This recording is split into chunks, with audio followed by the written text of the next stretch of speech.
everyone, it's Carrie. Welcome back to my channel. Hope y'all having a great day. Today I'm going to be doing this card here featuring the stamp set from my favorite thing. It's called Bitty Bears, and it's the most absolutely adorable thing in the world, I think. It was a must-have for me from the latest MFT release, and thought I would go ahead and create with it today with you guys. So I'm going to stamp out a few of these bears, and I'm essentially making a birthday card. Actually a shaker birthday card, but we will get to that shaker part later in the video. But for now, I'm going to go ahead and get out all of the images that I want to use on this card, and I'm going to ink it up with my Fawn jet black ink, and I am going to stamp this onto some smooth white cardstock. Since this is the first time that I am using these images, I need to go ahead and ink that up again because I want a good dark impression for my images. So I'm going to set my MISTI aside and get to coloring on my bears here. So I started out showing you the colors that I'm going to be using for the bears. All the colors that I did use for these bears, as well as not just the body colors, but the little accessories that they have, like the balloon, the cupcake, and the presents. I will have every color that I use listed in the description bar below where the supplies are. So in case you're interested in that, that's where that information will be. So I'm going to go ahead and start off with my coloring. I have mentioned this in past videos, and I'll go ahead and mention again here. It's been some time since I've done a Copic coloring video, but I am nowhere near an expert. I do want to get better. I want to really take the time and really concentrate on getting really good at Copic coloring. It's just the fact of finding time to do it. With my just daily life, because I have a normal 9 to 5 job and everything. So I would love to be able to maybe take a Copic coloring class, and probably the only way that I'm going to be able to do that, especially with the way where I'm at in my area, they don't offer anything like that. So I probably have to do it online. So if y'all have any ideas of really good online classes as far as Copic coloring is concerned, leave your suggestions in the description or the comments below, and I will check them out, and I would greatly appreciate anything that y'all can offer. I know there's several card making classes online, but I really want a good one that's good in depth, and basically a class that will more or less put you there if you were in a classroom kind of thing. So if y'all have suggestions of something like that, and if you've taken them before or anything like that, I would really suggest, or I would really appreciate any suggestions that y'all might have. So I'm going to go ahead and I didn't show all the coloring. I just shown you the main body that I used with all these colors, the colors that I used for the body, and how I did the shading and such like that. These are fairly small images, so it doesn't really take all that long to color these images. But also keep in mind that I did speed up the video here, and I'm sure y'all could guess that. Nobody could color this fast, and I know I can't. So anyway, so I wanted to kind of speed up the video because this is a little bit of a longer video for me. So because we're going to be creating a shaker, like I said, and that takes a little bit of time. So I finished up with the coloring, and now I'm going to go create and use some Distress Oxide inks for my background. So I did go ahead and die cut those images as well with the coordinating dies, just so I think I showed those dies in the beginning of the video. So, but here I am going ahead and creating a background for my bears and my shaker card. And I'm going to be using 3 colors of Distress Oxide inks. I've got Wilted Violet, Candied Apple, and Picked Raspberry. And I wanted to do a lighter to darker all the way down the panel here. So I'm going to start off with my lightest, which is the Picked Raspberry. I absolutely love blending with these Distress Oxide inks. So much fun and so much easier too, because my left hand, this kind of little bit of a short and sweet story here. I had a childhood injury, and so it has affected my hand over the years, particularly around my wrist area.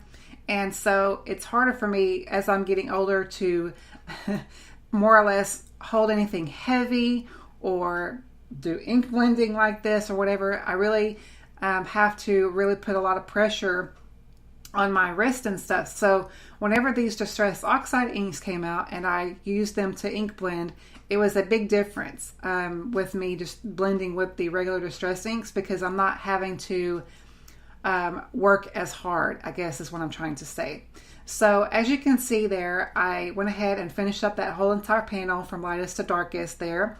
And I used my distress sprayer to spray on a little bit of water to get that really fun spritzed look to it.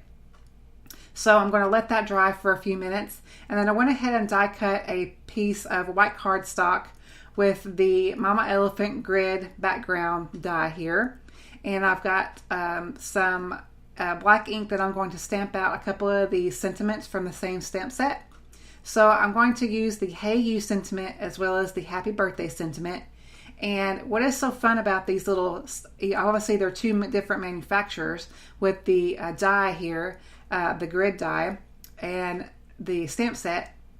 But these images, these sentiments here, they fit perfectly in these little areas where the grid is, as you can see there. And I thought that was such a cool thing. So I wanted to take advantage of these little sentiments and stamp them directly onto this grid, because I really didn't have a good place to put a sentiment unless I put, now I'm making a shaker, if I put the, if I stamped on the acetate, which I really couldn't do in the way this card is coming together. So it was perfect that it worked out that these sentiments fit perfectly onto the little lines of this grid. So I'm going to go ahead and create 2 panels of acetate to go on the back of my shaker. And I wanted to do a little bit different here. I didn't want a full piece of acetate on this. I wanted to create a shaker on the sides because my bears are going to be in the middle. So I went ahead and cut down my acetate and adhered all my acetate onto my panel here. And then I added a bunch of foam tape. And I highly recommend this pack of foam tape. I will have it listed specifically what it is in the supply area, but it is perfect. I didn't have to actually cut down the strips of the foam tape or anything. It was already sized perfectly, so that's awesome. So I went ahead and applied all the foam tape that I'm going to do on the sides there, and then I'm just adding a little bit of beads here. This is from the Simon Says stamp. I believe it's called Shaker Shack, I think. I don't know if they still sell this bead collection or whatever, but if they do, I will have it listed in the supplies. But that's where all my beads came from, so I'm just kind of using up those. And you can see how that all come together there with all the little shaker bits on the sides. And now I'm going to go ahead and adhere all my cute little bears in the middle down. So I wanted to go ahead and add some foam adhesive to these bears as well, because obviously I have some dimension to my main panel. So I didn't want to adhere them flat, and so I wanted them to be popped up just as even with the grid panel here. So I'm going to add the same foam tape that I used before, and I'm going to add those bears right in the middle there. And I just love these bears. They're so cute, and I'm happy that they are a part of my collection, because I can definitely see me using this stamp set again. I am planning on doing a holiday card series, so there are some images in the stamp set that are great for Christmas, so be on the lookout for that in a future video. But so I went ahead and add some foam adhesive and just a little bit of glue on the back of that balloon, since it goes up a little bit further past the grid there. So I'm going to go ahead and finish up adding the little dimension foam tape on the back and get those adhered, and just absolutely love how this card came out. It's really fun and festive, and lately I've had to make a lot of birthday cards, because I make most of my birthday cards obviously for friends and family, but I also make cards for coworkers, because everybody knows that I'm a card maker at work, so they really do love it that I'm making handmade cards for everybody in our department for each birthday. So that pretty much completes the card. All I'm going to do now is just add some glue on the back here and get that adhered onto my card panel, which is a piece of pure poppy cardstock from Papertrey ink. This is my favorite red color cardstock, and I really do highly recommend their cardstock. It's really great quality. So that completes this card, guys. I hope you enjoyed the tutorial. Thank you guys so much for watching my channel. I really do appreciate it. Like I said, all the supplies are listed in the bottom bar. If you have any questions or anything, just leave them in the comments and I'll get to it as soon as I can. Thank you all so much for watching, and I will catch you on my next video. Bye-bye.